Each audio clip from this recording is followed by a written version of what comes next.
Good morning guys, स्वागत है आपका हमारे यूट्यूब चैनल योर एग्ज़ाम्स में।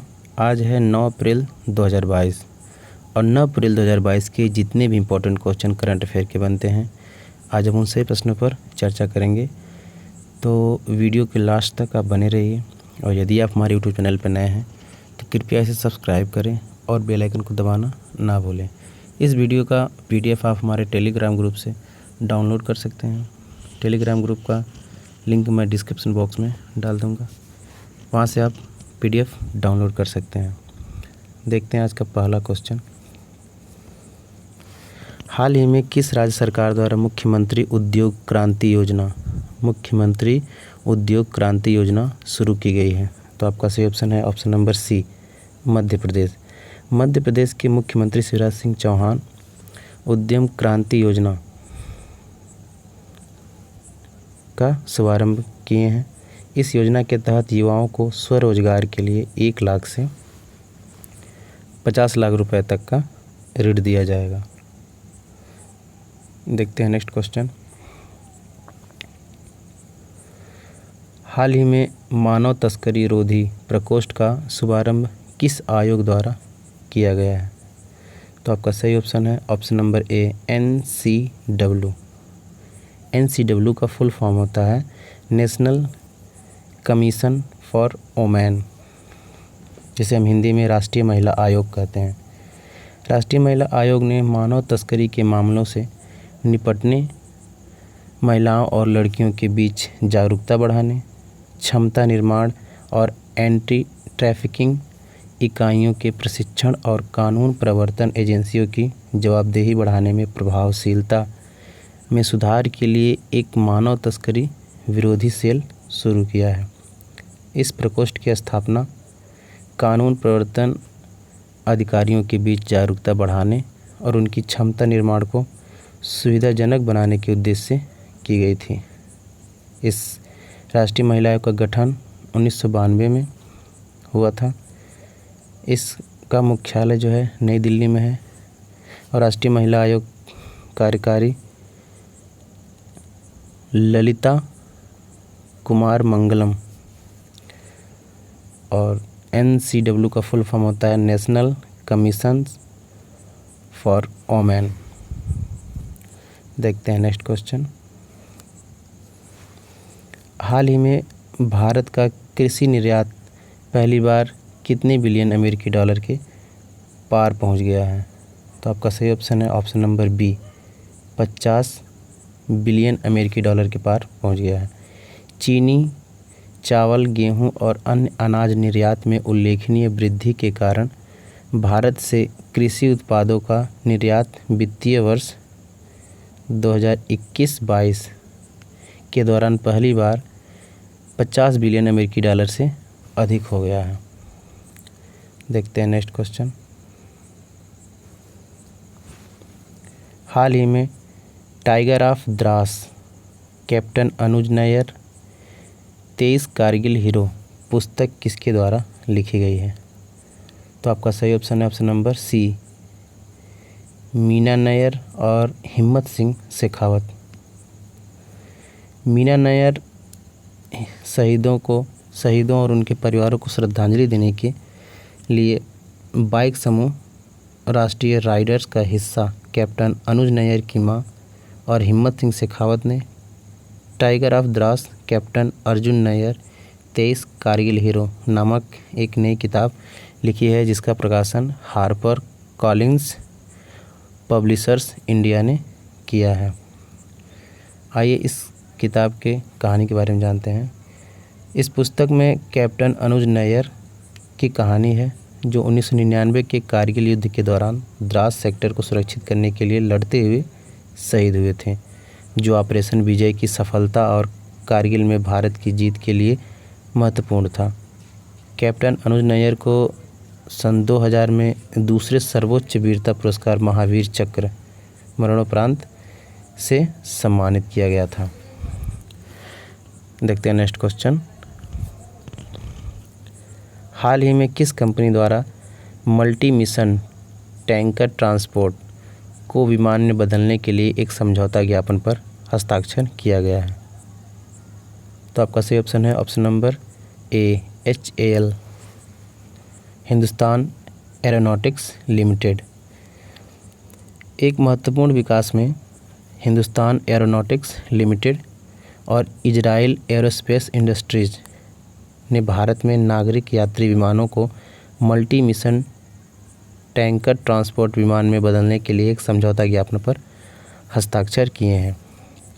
हिंदुस्तान एरोनॉटिक्स लिमिटेड का जो स्थापना हुआ था 1940 में और हिंदुस्तान एरोनॉटिक्स लिमिटेड का मुख्यालय बेंगलुरु कर्नाटक में और इसके MD जो हैं वो R माधवन है। देखते हैं नेक्स्ट क्वेश्चन। हाल ही में किस राज्य द्वारा दुग्ध उत्पादकों के लिए सहकारी बैंक की स्थापना किया गया है? तो आपका सही ऑप्शन है option number A Karnataka. Karnataka के मुख्यमंत्री बसवराज बोम्मई द्वारा नंदिनी क्षीरा समृद्धि सहकारी बैंक, नंदिनी क्षीरा समृद्धि कोऑपरेटिव बैंक की स्थापना की गई है। इस बैंक की स्थापना एक क्रांतिकारी पहल है जो दूध उत्पादकों को अधिक वित्तीय मजबूती प्रदान करेगी। कर्नाटक दूध उत्पादकों के लिए एक विशेष बैंक स्थापित करने वाला देश का एकमात्र राज्य है। केंद्रीय गृह मंत्री अमित शाह ने नंदिनी क्षीरा समृद्धि सहकारी बैंक का लोगो भी लॉन्च किया। देखते हैं नेक्स्ट क्वेश्चन। हाल ही में किसे ग्रैमी 2022 पुरस्कार से सम्मानित किया गया है? तो आपका सही ऑप्शन है option number A Falguni Shah.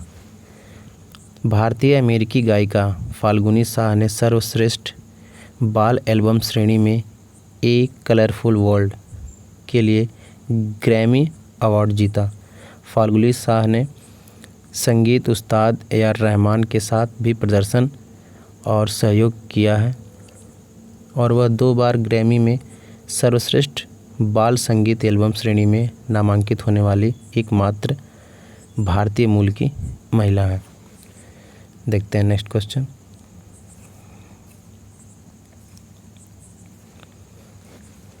हाल ही में किस बैंक द्वारा सकारात्मक वेतन प्रणाली पॉजिटिव पे सिस्टम PPS को लागू किया गया है? तो आपका सही ऑप्शन है option number B PNB। Punjab National Bank ने सकारात्मक वेतन प्रणाली को लागू किया है जो 10 लाख रुपए और उससे अधिक के चेक भुगतान के लिए अनिवार्य है। पंजाब नेशनल बैंक के बारे में जानते हैं। पंजाब नेशनल बैंक की स्थापना 1894, मुख्यालय नई दिल्ली, MD और CEO अतुल कुमार गोयल हैं और इस बैंक का टैगलाइन है the name you can bank open. देखते हैं नेक्स्ट क्वेश्चन।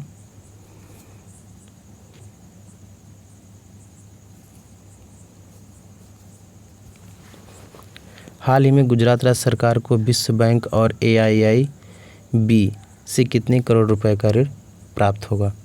तो आपका सही ऑप्शन है ऑप्शन नंबर ए 7500 करोड़। विश्व बैंक और Asian infrastructure investment bank AIIB, जिसका फुल फॉर्म है एशियन इंफ्रास्ट्रक्चर इन्वेस्टमेंट बैंक, ने कहा कि गुजरात सरकार के mission school of excellence project, जिसका उद्देश्य राज्य में शिक्षा की गुणवत्ता में सुधार करना, को 7500 करोड़ रुपए का ऋण मिलेगा। राज्य सरकार ने अगले 5 वर्षों में मिशन स्कूल ऑफ एक्सीलेंस पहल पर 10,000 करोड़ रुपए खर्च करेगी, जिसमें राज्य के सभी 35,133 सरकारी और 5,847 अनुदान प्राप्त स्कूल शामिल होंगे। देखते हैं नेक्स्ट क्वेश्चन। हाल ही में किस राज्य में पायलट प्रोजेक्ट के रूप में वन हेल्थ फ्रेमवर्क शुरू किया गया है? तो आपका सही ऑप्शन है ऑप्शन नंबर बी उत्तराखंड। पशुपालन और डेयरी विभाग ने उत्तराखंड राज्य में वन हेल्थ सपोर्ट यूनिट द्वारा वन हेल्थ फ्रेम को लागू करने के लिए एक पायलट प्रोजेक्ट शुरू किया है। यूनिट का मुख्य उद्देश्य पायलट परियोजना कार्यान्वयन की सीख के आधार पर एक राष्ट्रीय एक स्वास्थ्य रोड मैप विकसित करना है। देखते हैं next question. Vice chief lieutenant general Manoj Pande को हाल ही में किस भारतीय सेना का प्रमुख नियुक्त किया गया है? तो आपका सही ऑप्शन है ऑप्शन नंबर ए, थल सेना। Vice chief lieutenant general Manoj Pande को हाल ही में थल सेना का प्रमुख नियुक्त किया गया है। जनरल नरवणे के बाद कार्यालय में सबसे वरिष्ठ होने के नाते लेफ्टिनेंट जनरल पांडे शासन संभालेंगे। पिछले 3 महीनों में कुछ शीर्ष अधिकारियों के सेवानिवृत्त होने के बाद लेफ्टिनेंट जनरल पांडे सबसे वरिष्ठ बन गए हैं। तो ये थे आज के कुछ महत्वपूर्ण करंट अफेयर के क्वेश्चंस। उम्मीद करता हूँ वीडियो आपको पसंद आया होगा। यदि आपको वीडियो हमारा पसंद आया है कृपया इसे सब्सक्राइब करें और लाइक, शेयर और कमेंट करना ना भूलें। धन्यवाद।